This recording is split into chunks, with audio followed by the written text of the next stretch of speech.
Good evening from Washington, D.C., and thank you to those of you joining us from around the world for news from a Catholic perspective. I'm Lauren Ashburn. The recently revealed sexual abuse allegations against former Cardinal Theodore McCarrick continue to plague the U.S. Catholic Church. In an exclusive interview, Washington, D.C.'s Cardinal Donald Wuerl tells me sexual abuse allegations against church leaders, including bishops and cardinals, should be made public. And bishops should be held accountable just like priests. He says clergy and lay people need to join in reviewing all allegations, what he calls, quote, an exercise in transparent accountability.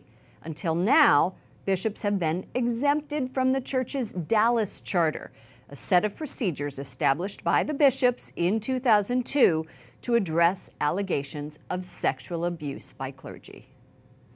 Joining me now is Cardinal Donald Wuerl of the Archdiocese of Washington, D.C. Thank you so much for joining us. Lauren, it's good to be back with you. Thank you. You're at the annual convention of the Knights of Columbus. What are lay Catholics saying to you today about the state of the Catholic Church? Well, I think we're hearing lots of things from a variety of people. The currents run in different directions, but one of the things that I'm hearing is the charter, when it was put into place, seems to be working. When we hear about abuse, it's always cases of long ago, not continuous abuse going on today. So I think we have an idea that's shared by many people that the charter is working. But now what we have to do is find a way to see that there's an accountability for bishops, because the charter dealt with priests. So what does that look like? If the Dallas Charter exempted bishops, what is the solution moving forward? Well, I think the reason the charter did not deal with bishops is because only the Holy See can deal with bishops. However, we did have another document at that time, and it was a pledge of commitment on the part of the bishops that we would attempt to better police ourselves. However, what I'm recommending is we take that statement of commitment and put some teeth in it. Make it a mechanism whereby bishops can, in fact, call one another to some sort of accountability. What I'm proposing as well is that we enrich that whole effort by inviting, for example, our National Review Board to be a part of it. And so we need to recognize only the Holy See can pass judgment on individual bishops, but we're certainly capable as a church, that would be bishops, laywomen, laymen, of putting together the type of mechanism, panel, board, that would review allegations and come to some conclusion, just like we do for our priests when we have our review board look at an allegation.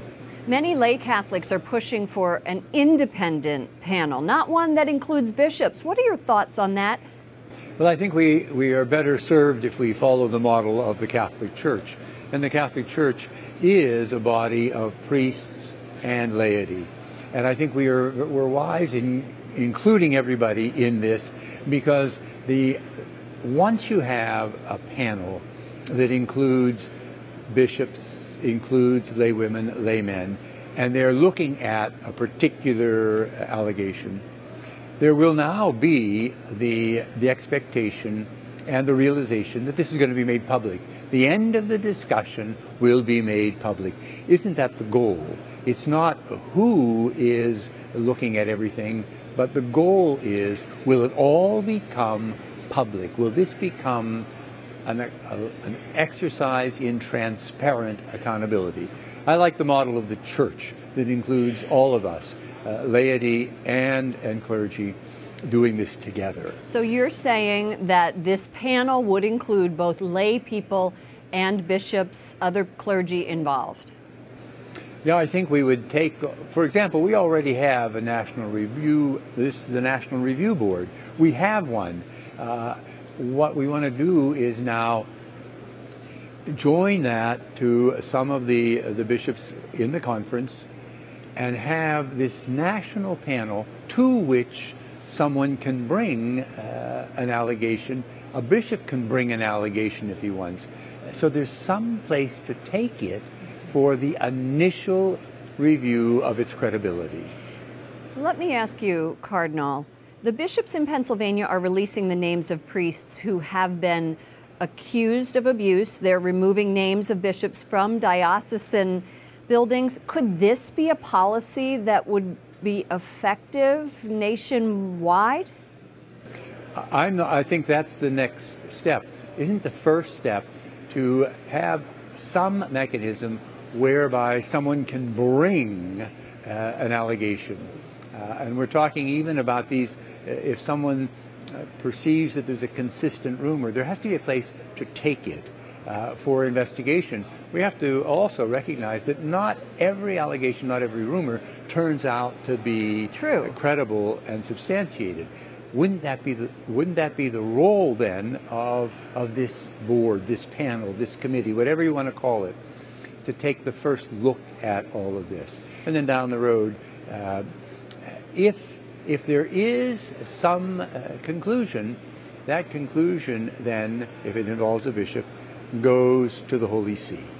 You're at the annual gathering of the Knights of Columbus, the world's largest Catholic fraternal service organization. What's your message to the Catholic faithful today who may be struggling with this sex abuse news?